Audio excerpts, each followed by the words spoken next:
И што се случи вчера, раскажи ни сега. На 19 часот се враќав од град према Сингилич и стигнав на автокоманда према Сингилич, големи врнежи. Стигнав на Рома Каскелиевич на мојата улица кај што живеам, што ќе видиме дождот не утепа. Едва стигнав дома и се влегов внатре да си видам фамилијата, си качев горе на спрат.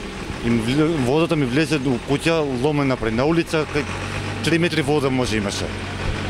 И што ќе видиш, катастрофа невидена, ова 35 години сум направил, никога катастрофа не сум видел вака. И внатре домот, куќата ми е лом, колата ми е однесена, све од во што има, све ми е однесена. Кај комшиите катастрофи, има и жртви низ Сингилич. Материјална оштета, катастрофа не се знае, ептен големи катастрофи.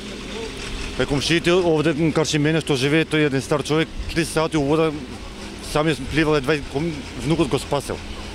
Катастрофа е. Кај комшиите вода имаше големи води као езера. Езера невидено ова беше. Тоа е што среќа што немаме жртви на наша страна, али има селото има многу жртви. Па према информациите што се во селските информации од 15 до 20 жртви се збори дека има.